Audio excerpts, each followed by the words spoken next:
Assalamualaikum warahmatullahi wabarakatuh. Waalaikumsalam warahmatullahi wabarakatuh. Apa kabarnya Bapak Ibu semua? Sehat? Alhamdulillah. Oke, sudah siap untuk kita sedikit menimba ilmu ya hari ini. Salam dan bahagia untuk Bapak Ibu semuanya. Alhamdulillah pada kesempatan hari ini saya bisa berdiri di sini sedikit berbagi pengalaman terhadap apa yang sudah saya dapatkan selama mengikuti program guru penggerak. Bapak Ibu yang saya hormati, hari ini saya akan berbagi praktik baik modul 1.4 budaya positif. Pada kesempatan ini saya sebagai CGP Rekognisi Angkatan 3 yang akan ikut berbagi tentang budaya positif yang sudah saya dapatkan selama mengikuti program pendidikan guru penggerak. Nah Bapak Ibu, sebelum kita memulai materi kita, saya ingin mengajak Bapak Ibu agar lebih rileks terlebih dahulu. Boleh mungkin Bapak Ibu tidak memegang apapun, hanya fokus dengan dirinya sendiri. Kita rileks sebentar. Ya, kita relaksasi sejenak. Oke.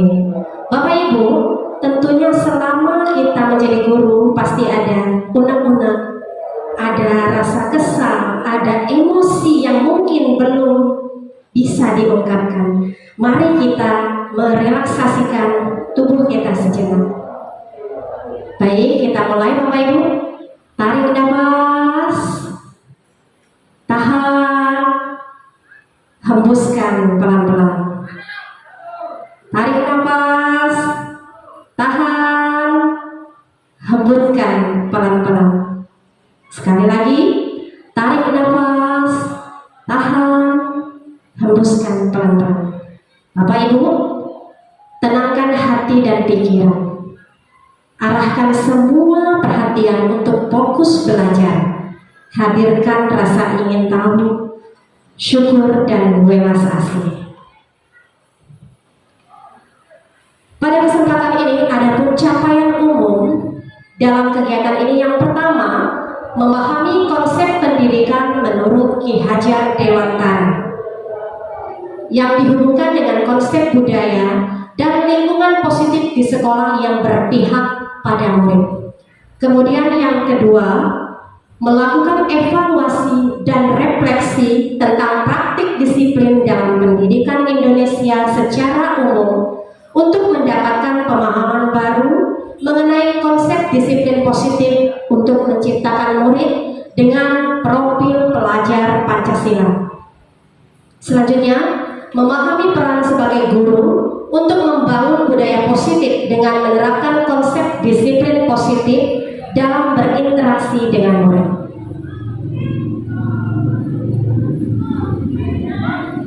Bapak Ibu, tidak ada perubahan yang membuat kita nyaman.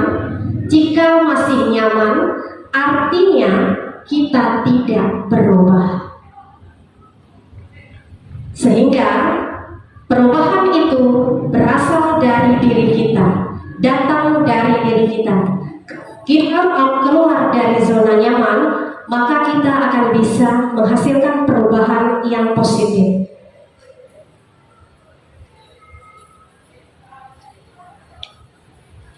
Nah, saya ingin mengajak Bapak Ibu sedikit, coba kepangkan tangannya Bapak Ibu. Ya, perubahan paradigma. Anggap saja dalam kepala ini ada sesuatu yang sangat berharga yang mungkin Bapak Ibu pertahankan ketika ada orang lain yang ingin memintanya. Apa yang akan Bapak Ibu lakukan? Coba kita bayangkan, dalam genggaman ini ada hal yang paling berharga yang menurut Bapak Ibu harus dipertahankan. Bagaimana Bu Maria? Kira-kira kalau saya meminta Bu Maria, boleh nggak saya intip sedikit saja yang ada di tangan Bu Maria. Boleh nggak? Ayolah Bu Maria cantik, sedikit aja. Boleh nggak? Bakso deh, pulang ini mau nggak Bu Maria? Enggak. Coba kalau saya boleh tahu apa yang ada dalam genggaman itu, sehingga apapun rayuan saya, bujukan saya Bu Maria menolak. Kira-kira apa Bu Maria? Apa yang paling berharga? Apa yang berharga Bu Maria? Rahasia. Mungkin masih sekret ya Bu Maria, jadi belum menginginkan untuk diberikan kepada orang lain. Artinya apa Bapak Ibu?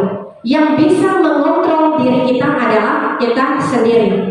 Mau diberikan atau tidak diberikan, mau itu adalah sesuatu yang berharga ataupun tidak berharga, yang bisa mengontrol semuanya adalah diri kita sendiri. Nah, ini yang dimaksud dengan perubahan paradigma. Saya harap Bapak Ibu mungkin bisa mencoba nanti ya setelah kegiatan ini.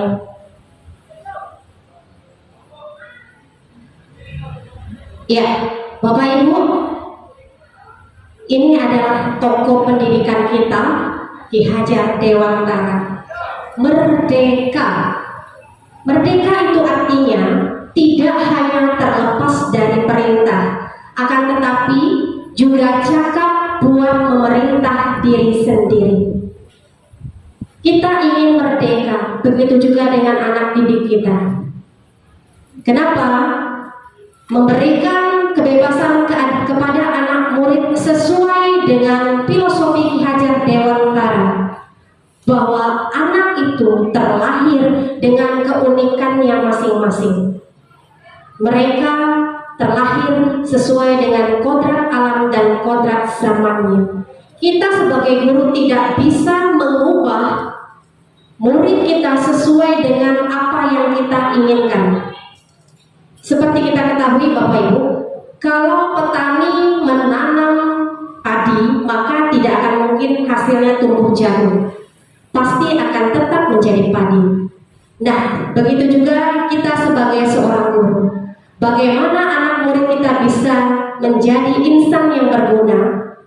Seperti halnya petani, ketika dia ingin mendapatkan hasil padi yang baik, maka yang perlu diperbaiki adalah menyiapkan lahan yang baik. Kemudian setelah ada lahan yang baik, tanah yang subur atau gembur, lalu diberi pupuk. Ketika ada hama yang datang, kemudian diberi pembasmi hama. Seperti itu juga kita Bapak Ibu sebagai seorang guru, kita tidak bisa mengubah anak sesuai dengan keinginan kita. Mereka sudah lahir dengan garis-garis tangan yang masih kabur ya. Dan kita hanya mempertegas garis-garis itu. Dengan apa? Dengan keyakinan kita sebagai seorang guru. Anak tidak ada yang mau terlahir bodoh. Semua anak itu tidak ada yang bodoh Bapak Ibu. Semua anak itu pintar. Nah, inilah merdeka belajar dari Ki Hajar Dewantara yang harus kita maknai secara bersama-sama. Baik Bapak Ibu, kaitannya dari apa yang sudah saya dapatkan selama mengikuti program guru penggerak, pengalaman budaya positif yang sudah saya terapkan. Yang pertama, saya membentuk Poncang Tilas. Sebetulnya kegiatan ini tahun 2019 sudah pernah saya lakukan. Membentuk pojok baca di tiap kelas untuk memotivasi murid agar mau membaca dan mengembangkan literasi dimulai dari tiap kelas. Hanya saja pada saat itu kegiatan ini belum begitu maksimal dilakukan, dan insya Allah akan dilakukan kembali di tahun ini. Kemudian yang kedua, ada program rezeki yang sudah saya terapkan di sekolah. Saya beri nama program rezeki rekam jejak kinerja dan prestasi siswa, di mana dalam program ini seluruh jejak kegiatan dan kolaborasi yang telah dilakukan siswa kita data, kemudian kita masukkan ke dalam media sosial, kemudian dialbumkan, dan ini nantinya akan motivasi siswa. Jadi anak merasa dihargai, anak merasa diberikan apresiasi. Selanjutnya program Sikaya, siswa kreatif berkarya. Dan ini setiap kelas sudah saya kembangkan. Alhamdulillah anak-anak di SMA Negeri 2 Indralaya Utara ini sudah mampu membuat karya. Walaupun awalnya terpaksa Bapak Ibu, mungkin terpaksa dari diri anak ya, tapi itu untuk kebaikan mereka. Kita berikan ruang kepada mereka untuk berkarya. Selanjutnya, ini yang terbaru, Semandu Intra.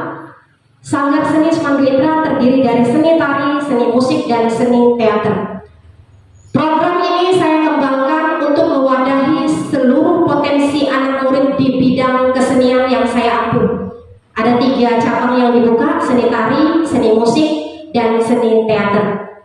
Dari keseluruhan pengalaman budaya positif ini, hal yang paling ingin saya kembangkan bagaimana menggali setiap potensi anak didik agar mereka bisa menghasilkan prestasi di bidang kesenian. Ya, ini tadi Pocatilas Bapak Ibu, pojok baca. Ya, harapannya di tahun ini nanti program ini bisa maju, bisa berkembang. Dari kegiatan ini Bapak Ibu, kita dapat menumbuhkan minat baca bagi peserta didik. Jadi usaha kecil, sederhana sekali di tiap kelas. Kalau kita punya pojok baca, ini akan bermanfaat untuk anak murid tentunya, karena mereka semakin termotivasi. Selanjutnya, ini program rezeki. Dari apa yang sudah saya kembangkan, ada beberapa siswa yang sudah punya prestasi dari kegiatan tersebut. Kemudian kita upload juga di link YouTube, di Facebook sekolah, ya. Agar apa? Agar anak merasa dihargai dan mereka semakin termotivasi untuk berkarya, dan terus berkarya. Selanjutnya, ini adalah program siswa kreatif berkarya yang saya beri nama Sikaya. Ini salah satu yang saya ambil, Bapak Ibu. Ya, kita amati dulu videonya.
Ya, ini termasuk dalam program Sikaya Siswa Kreatif Berkarya.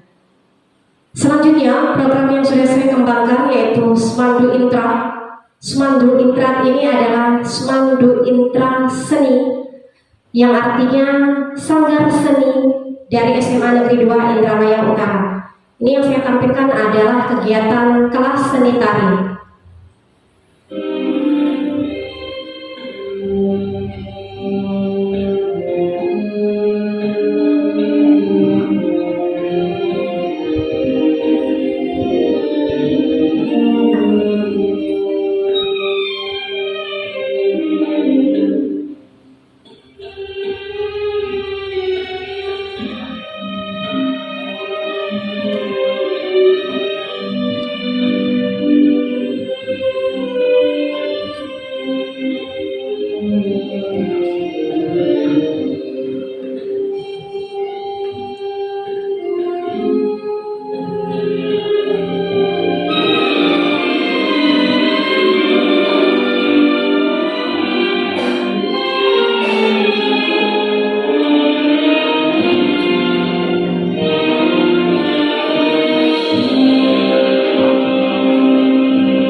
Ya, nah kegiatan ini Bapak Ibu diikuti oleh siswa-siswa yang berbakat dan berminat di kelas tari.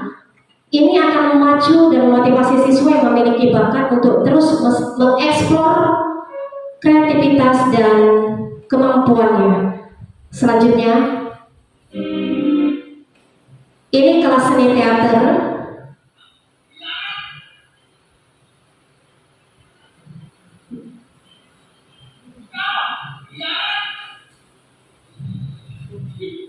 Dalam kegiatan ini anak-anak berlatih peran, olah tubuh, olah vokal, dan saya langsung yang membersamainya.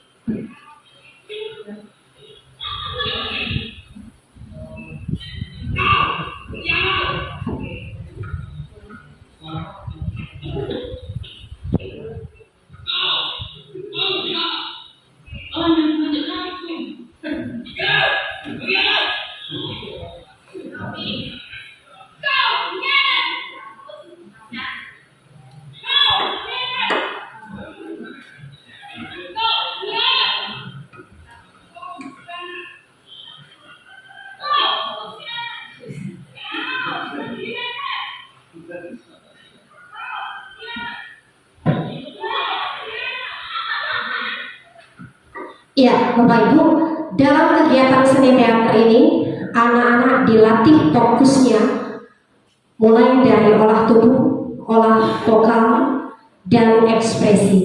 Nah, kegiatan ini salah satu bentuk budaya positif yang saya terapkan. Artinya, anak-anak mampu menguasai dirinya dan menempatkan situasi itu di tempat yang sesuai. Jadi, anak-anak yang berlatih peran dalam kegiatan seni teater ini, mereka yang mungkin kurang baik di kecerdasan akademik, maka kita gali potensinya di bidang kesenian. Selanjutnya, seni musik. Untuk kelas seni musik sendiri banyak sekali diikuti oleh siswa kelas 12 IPA dan 12 IPS, itu sama kuat. Nah, kegiatan seni musik sendiri juga memfasilitasi anak untuk mengasah skillnya, baik itu dalam hal bermusik, ya, bermain gitar, cajol, pianika, kemudian berlatih suara seperti menyanyi, berpuisi, dan lain-lain yang berhubungan dengan seni musik. Alhamdulillah, kegiatan ini setiap minggu dilaksanakan setiap hari Rabu. Alhasil, prestasi yang sudah didapatkan oleh anak sangat membanggakan kita semua. Baik Bapak Ibu, dari apa yang sudah saya sampaikan terkait pengalaman budaya positif tadi, tentunya kita semua harus bisa mencari tahu bagaimana sih cara menerapkan budaya positif itu. Kita akan membahas sama-sama disiplin positif dan nilai kebajikan universal, kemudian teori motivasi, hukuman, dan penghargaan. Selanjutnya akan ada keyakinan kelas, kebutuhan dasar manusia, 5 posisi kontrol, dan segitiga restitusi. Kita lihat bersama-sama di sini Bapak Ibu. Disiplin positif dan kebijakan. Apa sih disiplin positif itu? Menanamkan motivasi menjadi orang yang mereka inginkan dan menghargai diri sendiri dengan nilai yang mereka percaya. Artinya mereka mampu menguasai dirinya untuk melakukan hal-hal yang bernilai positif. Seperti yang sudah disampaikan di awal terkait tokoh pendidikan kita, Bapak pendidikan kita Ki Hajar Dewantara menyatakan bahwa di mana ada kemerdekaan, disitulah harus ada disiplin yang kuat. Sungguh pun disiplin itu bersifat self-disiplin, yaitu kita sendiri yang mewajibkan kita dengan sekeras-kerasnya. Tetapi itu sama saja, sebab jikalau kita tidak cakap melakukan self-disiplin, wajiblah penguasa lain mendisiplini kita. Dan peraturan demikian itu harus ada di dalam suasana yang merdeka. Ki Hajar Dewantara, pemikiran, konsepsi, keteladanan, sikap merdeka, cetakan Kalimat 2013, halaman 470. Nanti Bapak Ibu pulang dari sini boleh dicari tentang Ki Hajar Dewantara ya. Artinya disiplin positif ini dikaitkan kembali Bapak Ibu dengan merdeka belajar, ya, yang memberikan kebebasan kepada anak murid, namun tetap bisa kita arahkan dengan baik. Nah, selanjutnya disiplin positif dan nilai kebajikan. Apa-apa saja nilai kebajikan itu? Nilai kebajikan yang tertanam profil pelajar Pancasila. Tentunya Bapak Ibu, kita menginginkan bahwasanya anak murid kita menjadi generasi yang berakhlak mulia, generasi yang cerdas, generasi yang bermartabat. Harapan profil pelajar Pancasila ini di dalamnya tertuang beriman, bertakwa kepada Tuhan Yang Maha Esa, dan berakhlak mulia. Kalau kita sebagai seorang guru, kita juga beragama Muslim, tentunya kita menginginkan anak-anak kita menjadi anak-anak yang soleh dan soleha, anak-anak yang beribadahnya tepat waktu, ya, anak-anak yang ketika dengan guru tutur katanya lemah lembut, anak-anak yang hormat, santun, anak-anak yang berakhlak mulia. Inilah yang kita harapkan. Kemudian yang kedua, mandiri. Kita ingin siswa kita menjadi mandiri. Mari kita berikan ruang kepada anak murid kita untuk berani mencoba melakukan suatu kegiatan selama itu dalam bentuk hal yang positif. Ketika anak-anak sudah mandiri, maka kita akan bisa melahirkan generasi penerus yang beradab Bapak Ibu, generasi yang berintelektual, yang sesuai dengan kontrak zamannya. Apalagi sekarang kita tahu zaman milenial saat ini, ya, anak-anak itu cenderung sudah pasif bermain gadget, kalah kita sebagai seorang guru. Jadi kegiatan mandiri ini harus kita pahami sekali lagi Bapak Ibu. Kita arahkan ke hal yang positif, mandiri, dan kemudian bernalar kritis. Bagaimana anak-anak itu bisa berpikir kritis, memecahkan suatu masalah, dan mencari solusinya. Selanjutnya, berkebinekaan global. Walau dalam bagaimanapun kita harus percaya, harus selalu berada dalam kesatuan yang hakiki agar apa yang dilakukan kepada anak murid, apa yang kita berikan dalam kegiatan konteks pembelajaran dapat diresapi oleh anak-anak. Walaupun saat ini zaman sudah maju, namun anak-anak tetap harus berkeyakinan bahwa mereka tidak akan bisa mendapatkan ilmu apapun tanpa restu dari gurunya. Selanjutnya, menanamkan nilai bergotong royong. Ketika Bapak Ibu di dalam kelas melakukan pembelajaran, misalnya membuat prakarya, di sana kita akan melihat adanya nilai gotong royong yang sudah dilakukan oleh anak murid kita. Nah, ini masuk kategori bergotong royong, Bapak Ibu.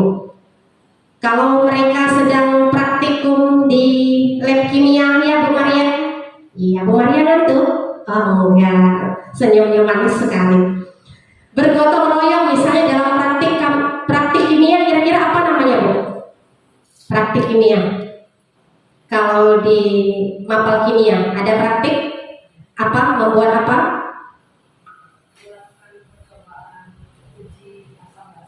Iya, uji asam basa. Ada nilai gotong royong di dalamnya? Ada. Nah, di sana kita bisa melihat Bapak Ibu bahwa nilai kebajikan bergotong royong ini selaras dengan apa yang kita harapkan. Selanjutnya, kreatif. Anak-anak ini kalau kita perintahkan tugas secara mandiri, mereka lebih kreatif dari gurunya. Artinya Bapak Ibu, profil pelajar Pancasila ini insya Allah bisa kita terapkan bersama-sama, dan mudah-mudahan anak didik kita bisa menjadi siswa yang sesuai dengan profil pelajar Pancasila. Selanjutnya, disiplin positif dan nilai kebijakan yang pernah saya coba lakukan, ya. Yang pertama, membuat program kecakapan hidup tentang pendidikan karakter. Perlu program tambahan untuk mengganti salam dan jabat tangan sebelum COVID dengan membungkukkan badan atau menyapa salam. Kalau kemarin kita saat pandemi sedang merajalela, kita melihat bahwa kita satu sama lain tidak bersentuhan, tidak berjabat tangan, ya. Sebetulnya ini sesuatu yang bernilai positif Bapak Ibu. Secara tidak langsung itu sudah terbawa ke dalam diri kita. Selama ini terkadang kita tidak menyadari apa yang sudah kita lakukan itu sudah sesuai atau belum. Ternyata ketika COVID, kegiatan itu tidak berjabat tangan, tidak bersalaman, hanya sekedar menyapa, berjauh-jauhan, itu membawa dampak tersendiri, ya. Selanjutnya, membuat karakter tulisan tentang nilai kebajikan sekolah yang ditempel di pintu utama agar semua warga sekolah mengetahui apa karakter yang menjadi ciri khas sekolah. Yang ketiga, membuat standing banner tentang cara berpakaian, membuat tulisan tentang kata-kata positif, maaf, terima kasih, tolong, dan permisi. Nah, ini yang saya perlu tekankan Bapak Ibu. Anak murid kita saat ini sudah cukup kurang ya dalam hal membiasakan kata-kata positif ini. Maaf, terima kasih, tolong, permisi. Dan kita sebagai seorang guru sudah merupakan kewajiban kita untuk terus membimbing dan memberikan pemahaman kepada anak murid agar mereka bisa menjadi anak-anak yang berbudaya. Selanjutnya, memutar video motivasi setiap hari dengan topik yang berbeda saat pembelajaran ke-0 sekitar 3-7 menit. Ini masuk kategori literasi Bapak Ibu yang sudah saya terapkan setiap mata pelajaran saya. Selanjutnya kita masuk di segitiga restitusi. Apa restitusi itu? Restitusi adalah proses menciptakan kondisi bagi murid untuk memperbaiki kesalahan mereka sehingga mereka bisa kembali pada kelompok mereka dengan karakter yang lebih kuat. Gosen 2004. Restitusi juga adalah proses kolaboratif yang mengajarkan murid untuk mencari solusi untuk masalah dan membantu murid berpikir tentang orang seperti apa yang mereka inginkan dan bagaimana mereka harus memperlakukan orang lain. Jason Gosen 1996. Segitiga restitusi ini Bapak Ibu adalah usaha kita untuk mencari solusi dari setiap permasalahan atau kasus yang dihadapi siswa. Nah Bapak Ibu, kita masuk di teori motivasi, hukuman, dan penghargaan. Kalau selama ini kita sering memberikan motivasi, hukuman, konsekuensi, penghargaan, dan restitusi, kita harus tahu apa sih motivasi itu. Motivasi itu adalah dukungan Bapak Ibu, dukungan kita kepada murid agar mereka termotivasi untuk belajar. Pembelajaran menarik agar siswa tertarik. Artinya ketika kita memberikan motivasi yang luar biasa ke anak, maka pembelajaran yang diharapkan dapat terwujud. Jadi harus ada motivasi dulu di dalam kegiatan pembelajaran itu. Kemudian yang berikutnya ada hukuman. Hukuman ini biasanya tidak terencana Bapak Ibu. Kadang-kadang ada anak yang tidak mengumpulkan tugas yang mungkin sudah berkali-kali kita ingatkan, akhirnya kita berikan sanksi atau hukuman. Hal ini tentunya tidak ingin kita lakukan, bukankah begitu Bu? Iya. Kenapa dikatakan tidak terencana? Karena hukuman ini sifatnya dinamis, berubah-ubah, tidak statis. Yang kemudian konsekuensi. Konsekuensi ini apa? Konsekuensi ini sudah disepakati oleh guru dan murid. Artinya suatu aturan yang sudah kita sepakati bersama antara guru dan juga murid. Misalnya dalam pembelajaran saya, pembelajaran seni budaya, anak-anak, besok kita akan melaksanakan praktik melukis. Kalau anak-anak tidak membawa alat lukis, maka konsekuensinya adalah tidak mengikuti pembelajaran ibu selama 1 jam. Nah itu bentuk konsekuensi. Kalau hukuman bentuknya, kamu lari keliling lapangan. Nanti akan ada partnya, kita akan bahas seperti apa hukuman, konsekuensi yang baik itu. Ya, tadi ada di konsekuensi tadi sudah kita bahas. Selanjutnya ada penghargaan atau reward. Ini efektif untuk jangka pendek Bapak Ibu. Penghargaan. Setiap anak murid yang punya prestasi, baik itu dalam bidang seni, dalam mata pelajaran lain, baik itu anak-anak yang akhlaknya baik, wajib kita berikan penghargaan atau reward. Nah Bapak Ibu, ternyata penghargaan itu sendiri memiliki efektif untuk jangka pendek. Ya, anak-anak merasa dihargai, anak-anak merasa dicintai. Jadi ketika dia melakukan sesuatu yang bermanfaat dan mengharumkan nama sekolah, kemudian dihargai oleh Bapak Ibu gurunya, semakin dalam motivasinya untuk menjadi lebih dan lebih baik. Penghargaan ini tidak hanya berupa materi Bapak Ibu, tapi bisa dalam bentuk pujian, dalam bentuk nilai, ya. Jadi banyak cara yang bisa dilakukan. Selanjutnya restitusi. Restitusi inilah yang dinamakan dengan program disiplin positif yang saat ini kita pelajari. Nah Bapak Ibu, ini ada keyakinan kelas, ya. Keyakinan kelas saya terapkan peraturan kelas tahun pelajaran 2022-2023 karena saya tidak berperan sebagai wali kelas, kebetulan saya hanya guru mapel. Namun tetap saya jalankan keyakinan kelas ini, Bapak Ibu. Yang pertama, saya selalu berharap anak-anak selalu berbuat baik, hormati semua orang, ya, dengarkan guru berbicara, angkat tangan sebelum berbicara, dengarkan ketika orang lain berbicara, berbicara dengan sopan, dan selanjutnya prestasi siswa bidang kesenian.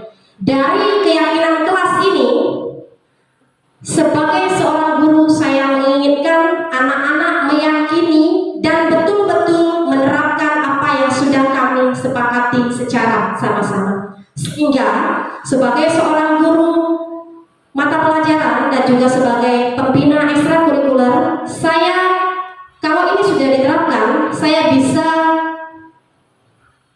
mengajak dan menggali setiap potensi anak didik tadi serta menarik hati mereka untuk mencoba dan mau belajar agar bisa menghasilkan prestasi, khususnya di bidang saya, bidang kesenian.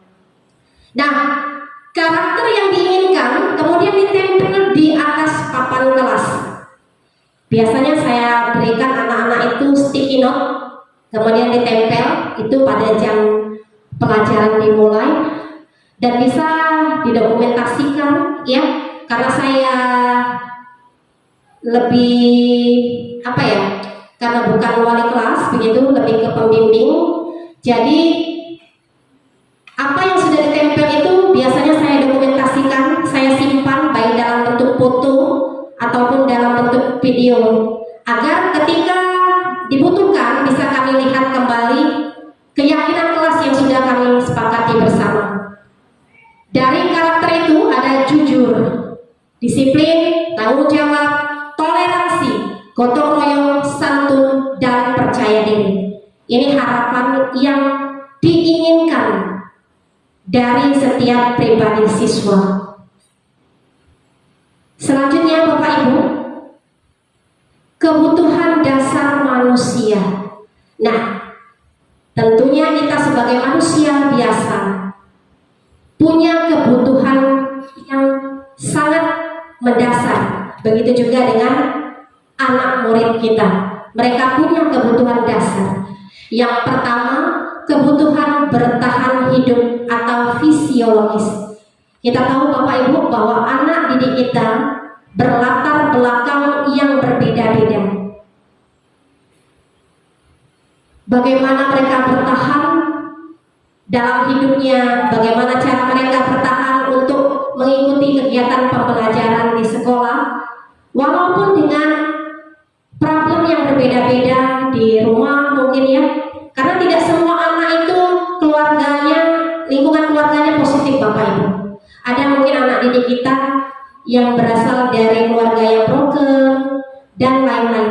Tentu di sini kita harus betul-betul memaksimalkan dan betul-betul mengamati seperti apa kondisi anak didik kita. Kemudian kebutuhan untuk diterima, kasih sayang dan rasa diterima psikologis. Kebutuhan untuk diterima. Kadang-kadang Bapak Ibu kalau kita menjumpai anak murid kita yang beraneka ragam itu, ya, ada saja yang membuat hati ini kesal, mungkin ada yang membuat hati ini dongkol, marah, atau mungkin sebaliknya nggak tega, semua campur aduk.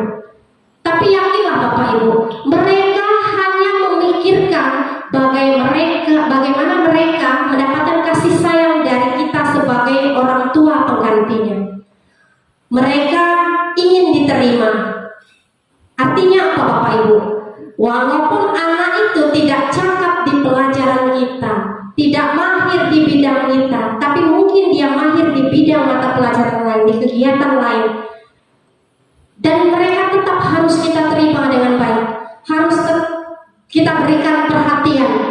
Jangan gara-gara dia nggak bisa, nggak pintar di kegiatan kegiatan atau pembelajaran kita, kemudian kita acuhkan, kita tidak hargai. Ini sangat menyakitkan tentunya Bapak Ibu, ya. Kebutuhan untuk diterima. Selanjutnya, kebutuhan pengakuan atas kemampuan, penguasaan. Anak-anak juga butuh pengakuan Bapak Ibu. Ketika dia melakukan hal yang positif, mereka ingin diakui. Wah, luar biasa ya si Farhan, kamu atlet silat ya nak. Ternyata ini berdampak kepada psikologisnya Bapak Ibu. Ya, mereka ingin diakui atas kemampuannya. Sebaliknya, ketika dia tidak bisa melakukan, kita tidak berhak untuk menjudge-nya. Bodoh kamu, gak bisa, ini aja gampang. Nah, ini salah satu hal yang harus kita hindari. Selanjutnya, kebutuhan akan pilihan, kebebasan, dan kemandirian. Mereka berhak memilih apa yang terbaik menurut mereka, apa yang mereka sukai. Ini selaras dengan filosofi Ki Hajar Dewantara, yaitu merdeka belajar. Selanjutnya, kebutuhan untuk merasa senang, kesenangan bermain dan tertawa. Bapak Ibu, anak didik kita harus bahagia. Ketika rasa bahagianya lahir, maka dia akan mudah menyerap pembelajaran yang kita berikan.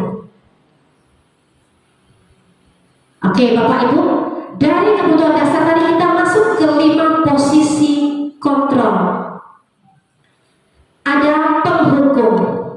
Ya, Bapak Ibu bisa lihat di sini posisi kontrol guru. Yang pertama, penghukum. Seorang penghukum bisa menggunakan hukuman fisik maupun verbal.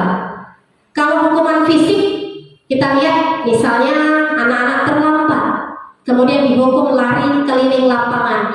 Ini masuk ke hukuman fisik Bapak Ibu. Yang dinamakan hukum fisik itu, ya, dia lari keliling lapangan.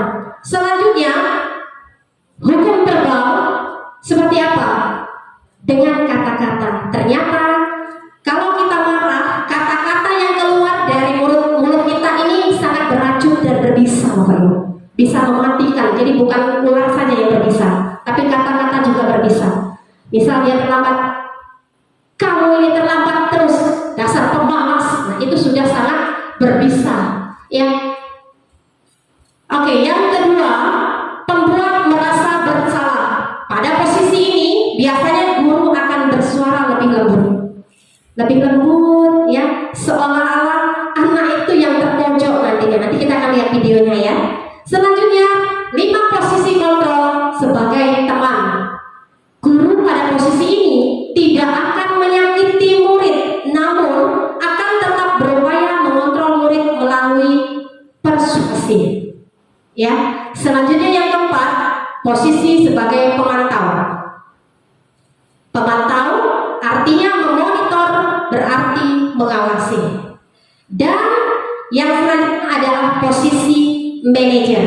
Manajer, posisi terakhir adalah posisi mentor, di mana guru berbuat sesuatu bersama dengan murid, mempersilahkan murid, mempertanggungjawabkan perilakunya, mendukung murid agar dapat menemukan solusi atas permasalahannya sendiri. Kita akan lihat dari kelima posisi kontrol ini manakah yang terbaik. Kita saksikan bersama-sama Bapak Ibu.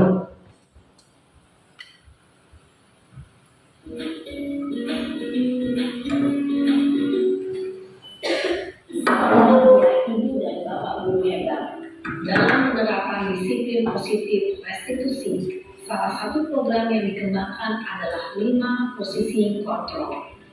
5 posisi kontrol dalam restitusi adalah proses perjalanan seorang pendidik agar dapat mengenali dirinya. Pada video kali ini, kita akan membahas tentang 5 posisi kontrol yang dikembangkan oleh Diane Gosser dan contoh penerapannya.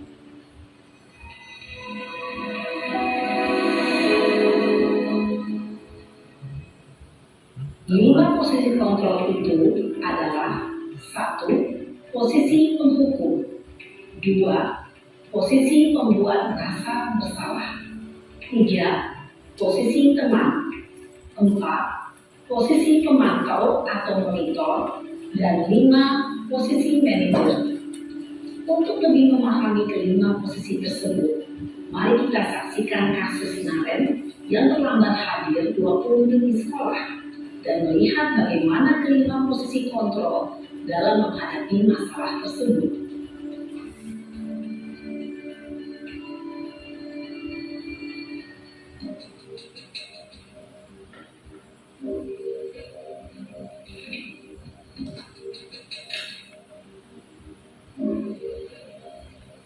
Naren, sini kamu. Selamat pagi, Bu. Selalu terlambat. Kamu deh, pasti terlambat. Maaf, Bu. Saya Apa? Apa coba? Alasan kamu apa lagi? Kapan sih kamu tidak terlambat? Malas sekali ya kamu jadi anak. saya Dasar pemalas. Gak kapok-kapok sih kamu. Sudah berapa kali terlambat? Sana, kamu keliling lapangan basket 2 kali. kenapa saya harus keliling lapangan basket, Bu? Kenapa? Kamu melawan ibu. Berani-beraninya jawab. Sudah terlambat, masih berani jawab pula. Sekarang, keliling lapangan basket 5 kali sekalian. Biar kapok. Cepat. Pergi sana ke lapangan basket. Posisi penghukum biasanya berbicara dengan nada tinggi, menghardik, menunjuk-nunjuk, menyakiti, dan menyindir. Hukuman bisa berupa fisik maupun psikis. Ibu dan bapak guru hebat, dampak yang terjadi pada murid ketika guru berada pada posisi penghukum adalah murid cenderung akan memberontak, bahkan menyimpan dendam.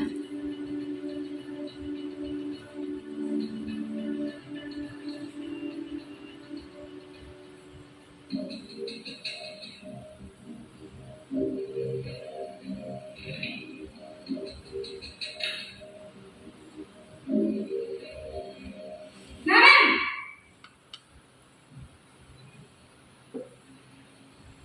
Selamat pagi, Bu.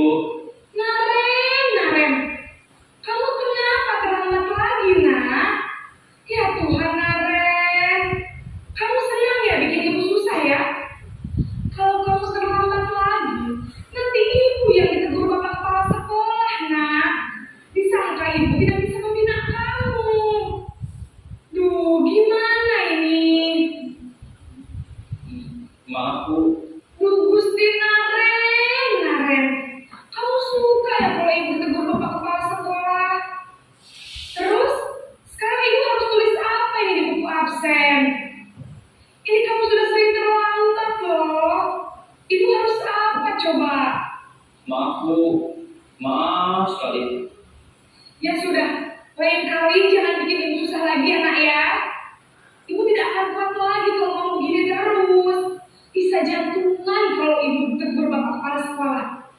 Sana cepat ke kelas. Maaf ya, Bu. Maaf sekali.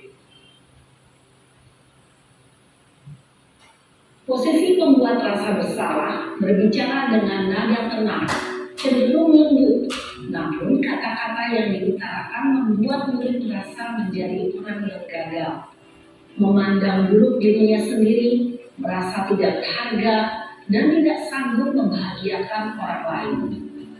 Ketika guru mengambil posisi pembuat rasa bersalah, murid akan menganggap dirinya yang bersalah dan ia akan menyimpan emosi negatif tersebut di dalam dirinya.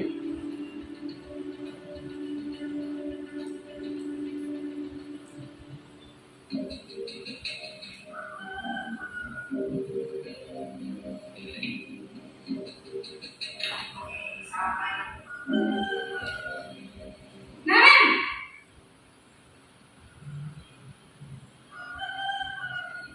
Selamat pagi, Bu. Wah, sudah jam berapa ini, nak? Terlambat lagi ya, sayang. Iya, Bu. Habis ibu saya belum membangunkan saya, Bu. Kamu malah menyalahkan ibu kamu. Kamu bukannya anak yang larinya paling kencang. Kok terlambat sih? Iya Bu, saya memang lambat banget tadi. Jadi biarpun saya lari kencang, tetap gak kejar Bu. Ya sudah sana. Nanti lain kali larinya lebih kencang lagi ya. Biar gak terlambat lagi. Bikin seneng ibu. Demi ibu. Bisa kan? Bisa lah Bu. Ya sudah sana masuk kelas. Ibu beresin urusan absen kamu.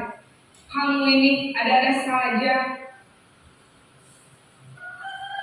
Dalam posisi teman, guru berbicara dengan nada suara ramah, akrab, cenderung bersenda gurau untuk menjaga suasana tetap santai.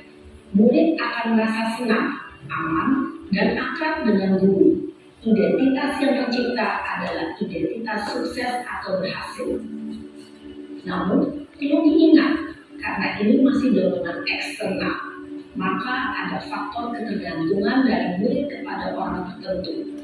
Di sini, guru absennya, sehingga di lain waktu, murid bisa berperilaku baik, namun hanya kepada orang-orang tertentu saja.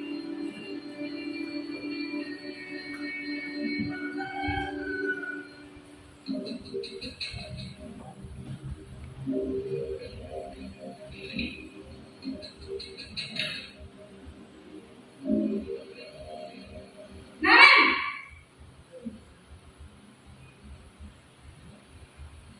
Selamat pagi Bu.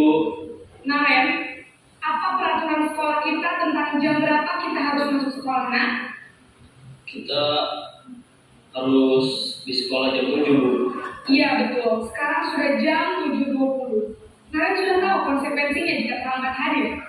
Paham Bu, saya harus tinggal kelas pas jam istirahat selama 20 menit. Iya benar, konsekuensinya demikian. Jadi nanti jam 9.30 pas istirahat, kamu harus tinggal di kelas, kerjakan tugas tambahan untuk ketertinggalan kamu, ya? Baik Bu. Posisi pemantau mengandalkan penghitungan atau data untuk mengontrol murid. Guru mengarahkan murid berdasarkan peraturan dan konsekuensi. Seorang pemantau menunjukkan bahasa tubuh dan ekspresi wajah yang datar dan cenderung formal.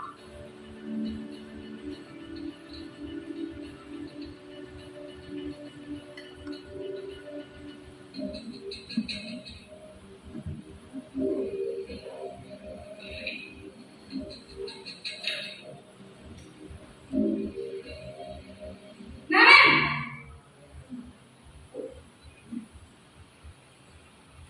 Selamat pagi Bu.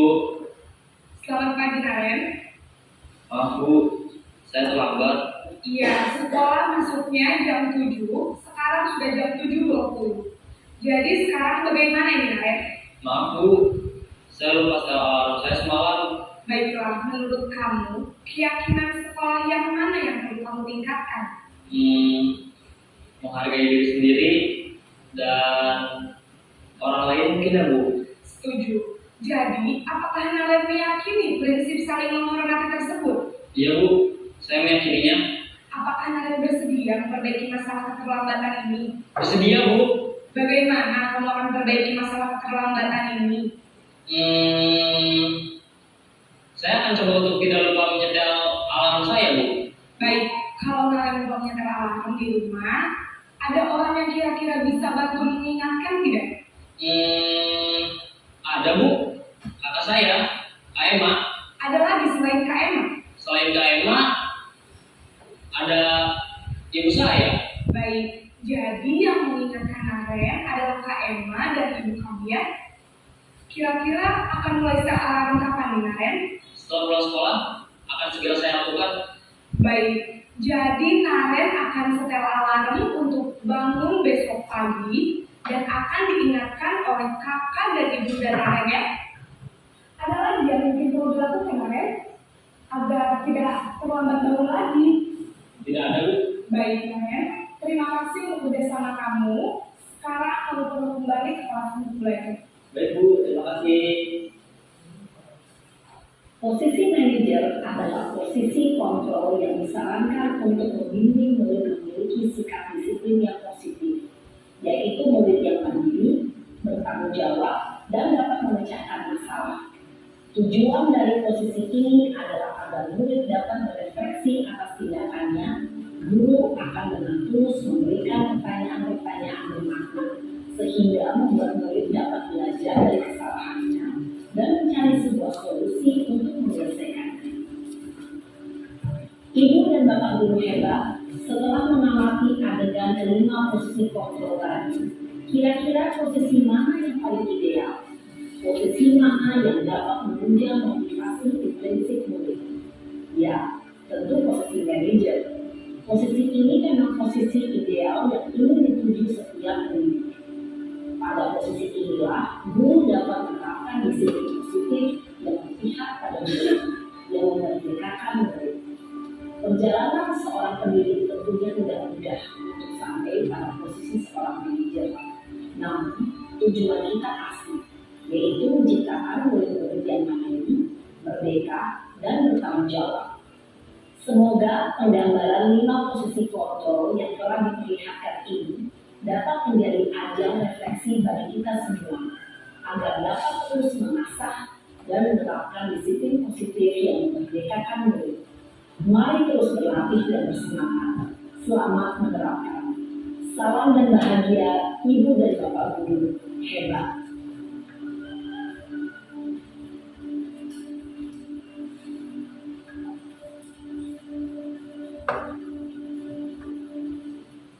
Ya, Bapak Ibu, itu tadi tayangan video. Ada 5 posisi kontrol dan yang terbaik adalah posisi guru sebagai manajer. Selanjutnya, di sini bentuk gambaran segitiga restitusi. Yang pertama, menstabilkan identitas. Setiap orang pasti pernah melakukan kesalahan. Kamu bukan satu-satunya yang pernah melakukan ini. Selanjutnya yang kedua, validasi tindakan yang salah. Pertanyaannya, kamu tentu punya alasan mengapa itu dilakukan. Kemudian, adakah cara yang lebih efektif untuk mendapatkan apa yang kamu butuhkan? Dan yang ketiga, menanyakan keyakinan. Keyakinan kelas apa yang telah kita sepakati dan kamu ingin menjadi orang yang seperti apa? Segitiga restitusi ini adalah cara yang harus dilakukan oleh guru dalam menghadapi atau menangani kasus yang ada dari peserta didik. Kita akan lihat tayangan berikutnya.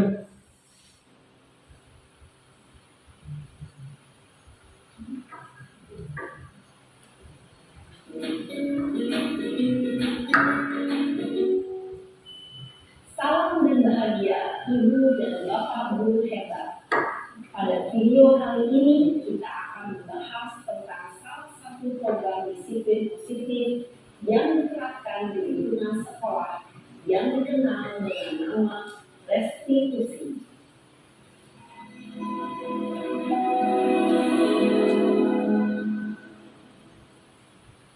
Restitusi dikembangkan oleh pakar pendidikan Gaya Wilson, berlandaskan pada teori kontrol learning. Segitiga restitusi adalah suatu proses dialog yang dijalankan oleh guru atau orang tua agar dapat menghasilkan murid yang mandiri dan bertanggung jawab.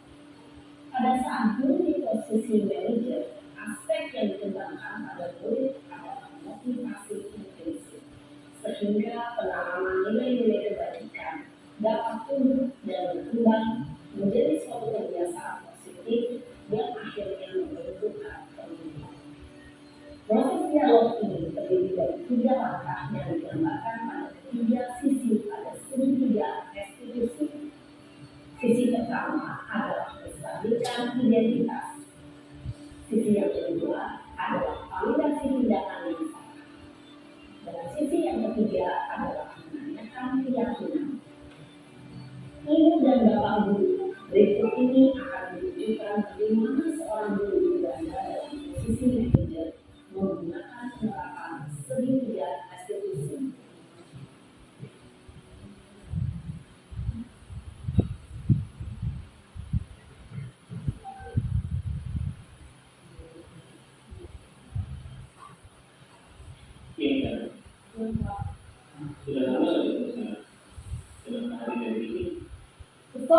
kesel banget.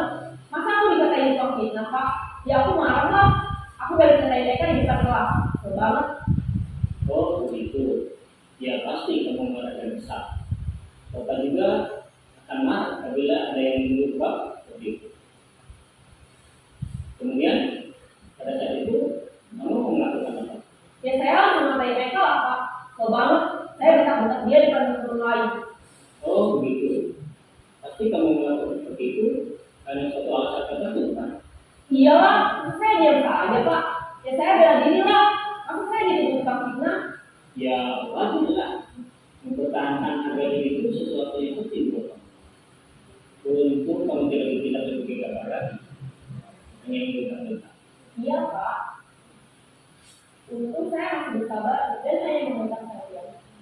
Sudah benar saya, Pak. Saya pasti bela diri lah. Ya pasti ya. Tapi kamu memilih untuk tetap bertahan dan bersabar. Kamu memilih untuk tidak berbuat lebih parah lagi. Iya. Nah, sekarang coba kita lihat lagi tindakan kamu yang minta PK di kelas. Tindakan kamu itu kira-kira sesuai dengan keyakinan kelas atau prinsip kamu tidak? Enggak lah, Pak. Capek, Pak, jadi marah. Jadi keyakinan atau prinsip mana yang kurang sesuai dengan keinginan kamu? Ya, saya sebenarnya sama dari orang lain. Mungkin saat itu saya menjadi emosi. Jadi tidak menunjukkan sikap itu. Kamu meyakini tidak? Mengambil orang lain itu penting buat kamu. Yakin lah, Pak. Iya, setuju. Kita harus saling menghargai. Namun ada juga keyakinan yang bersepakati yang perlu kita jalankan. Apabila kita sedang marah, kan? Ya, saya bisa lebih proaktif. Mulai dengan diri sendiri. Saya bisa jadi lebih sabar, mengambil keputusan untuk berpikir mau apa lagi. Kira-kira kamu bersedia memperbaiki masalah ini tidak? Sedia, Pak. Kalau kamu memperbaiki masalah ini, kamu akan menjadi orang seperti apa? Saya akan menjadi orang yang bertanggung jawab kali ya, Pak. Dan senantiasa proaktif. Iya, menurut kamu bagaimana rasanya menjadi orang seperti itu? Ya nyamanlah, bangga bisa bersabar dan menahan diri. Baiklah kalau begitu. Yuk kita pikirkan bagaimana memperbaiki masalah ini.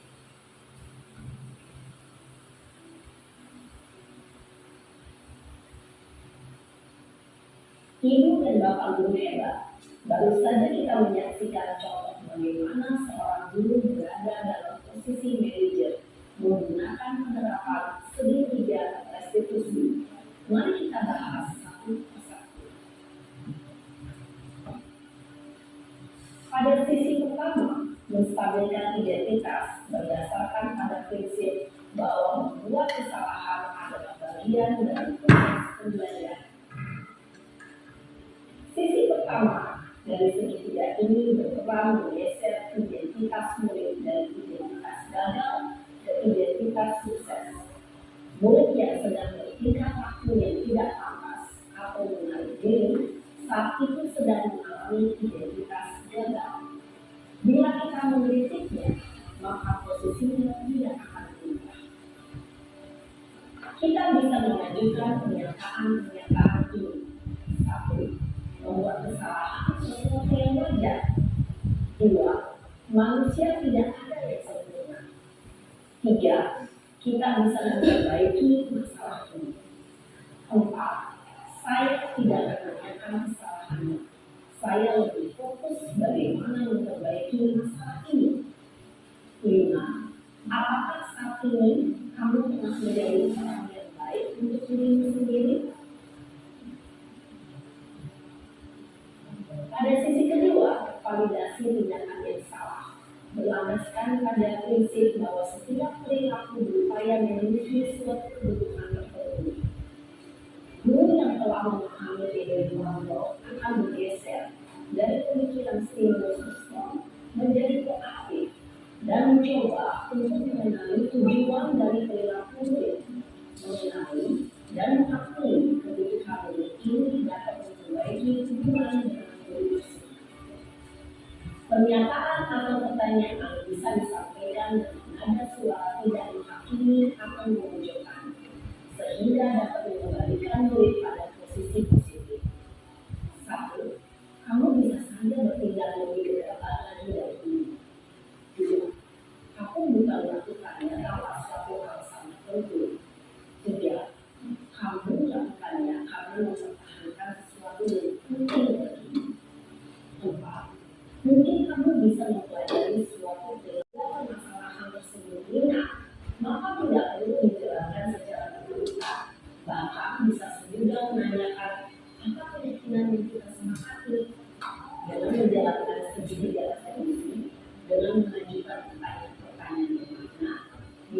boleh menjadi kuat secara pribadi dan kamu tahu sanggup agar dapat menyelesaikan permasalahannya sendiri, semakin percaya diri, mandiri, dan merdeka. Salam dan bahagia untuk Bapak Guru hebat. Ya Bapak Ibu, itu tadi tayangan video terkait segitiga restitusi. Dan selanjutnya Bapak Ibu, ya, kita masuk ke refleksi. Apakah ada yang ingin Bapak Ibu tanyakan dari apa yang sudah ditayangkan tadi tentang budaya positif? Dipersilahkan. Iya, Pupit, silakan Pupit. Boleh maju Pupit ya.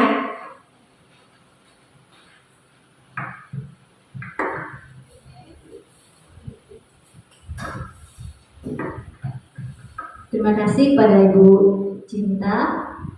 Di sini saya ingin bertanya, dari pengalaman budaya positif yang disampaikan tadi sangat menarik sekali, dan pertanyaannya, bagaimana upaya yang harus dilakukan dalam menerapkan budaya positif dan solusi apa di sekolah, budaya positif di sekolah, dan apa kendalanya serta solusinya. Terima kasih. Terima kasih Bukit.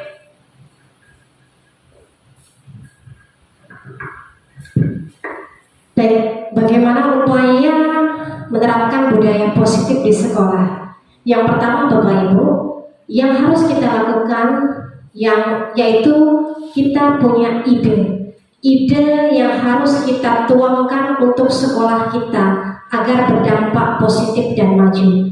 Kalau saya di bidang kesenian, artinya saya menginginkan seni atau bidang kesenian di SMA Negeri 2 Indralaya Utara itu lebih maju. Otomatis yang pertama saya lakukan adalah mencari ide terlebih dahulu yang berhubungan dengan kesenian. Makanya saya membuka kelas ekskul kesenian yang saya beri nama Semandu Intra. Artinya siswa SMA Negeri 2 Indralaya Utara berkreasi, berkarya, dan berprestasi. Setelah itu yang kedua adalah kalau sudah ada ide, yang kedua kita memberi ruang kepada anak murid Bapak Ibu, memberi ruang kepada anak agar mereka mau mencoba, berani, dan terinspirasi sendiri seperti itu. Jadi tidak dipaksa. Artinya ketika anak sudah mulai mencoba, maka akan muncul rasa percaya dirinya. Jadi kita tanamkan dulu rasa percaya dirinya. Kemudian yang ketiga, konsisten. Kalau kita konsisten, insya Allah program yang kita laksanakan akan berdampak dan kelihatan wujud nyatanya. Jadi ide yang pertamanya Ibu Win, ada ide. Kemudian yang kedua, memberikan ruang kebebasan kepada murid. Yang ketiga itu konsisten baik itu dari segi jadwal latihan, jadwal program, dan lain-lain. Kemudian upaya yang saya lakukan itu tentunya tidak semudah membalikkan telapak tangan Bapak Ibu. Apalagi kita tahu kondisi anak kita, otomatis perlu banyak kesabaran ekstra yang harus tertuang. Ya, kita harus betul-betul sabar dalam mengarahkan, membimbing, dan membantu siswa untuk menemukan jati dirinya. Jadi kesabaran itu sangat diperlukan. Dan yang selanjutnya, kendala yang saya temukan selama saya menerapkan budaya positif, tentunya yang pertama adalah waktu. Karena kita full day dari pagi sampai sore, otomatis waktu yang dilakukan atau waktu yang dipersiapkan untuk siswa latihan itu sangat kurang, sehingga kegiatan budaya positif itu harus betul-betul terschedule. Kemudian yang kedua tentunya dari segi finansial, ini sangat mempengaruhi Bapak Ibu. Tapi yakinlah apa yang kita korbankan, baik itu materi, tenaga, pikiran, waktu, selagi itu dalam hal positif untuk budaya positif, maka hasilnya akan berimbas dan berdampak kembali ke kita. Itu saja Pupit dari saya mungkin. Bagaimana Pupit? Iya, sama-sama. Baik, selanjutnya dari kesekian kegiatan ini, adakah yang bisa menyimpulkan atau merefleksikan? Silakan Bu Mareti.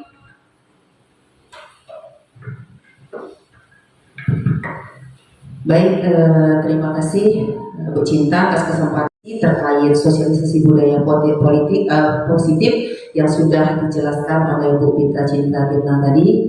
Dari penjelasan yang sudah diutarakan tadi ada beberapa poin yang bisa saya tangkap.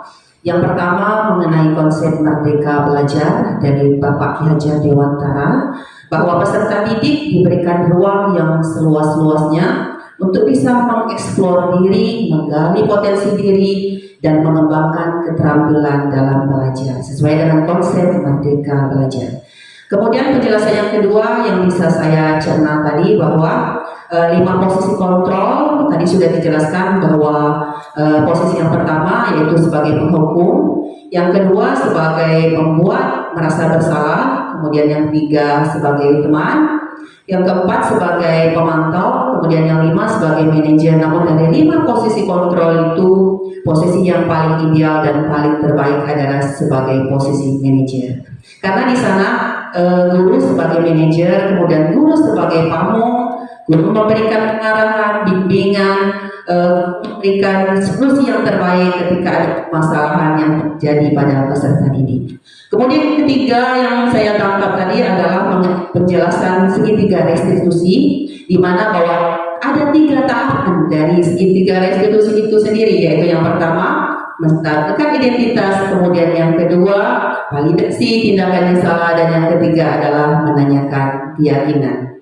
Mungkin hanya itu saja Bu Cinta dari kegiatan sosialisasi yang sudah disampaikan. Jadi ada 3 poin penting kait dari refleksi kegiatan. Terima kasih. Wassalamualaikum warahmatullahi wabarakatuh. Ya, luar biasa. Terima kasih Bu Mareti atas refleksinya sangat komplit ya. Baik Bapak Ibu, satu makna sebagai seorang guru, bahwa guru adalah pembelajar sejati. Kita harus terus belajar dan belajar agar dapat membersamai anak murid kita meraih masa depan yang cerah. Saya rasa cukup sekian paparan dari saya. Lebih dan kurang saya mohon maaf. Sebelum saya tutup, saya akan sampaikan semboyan guru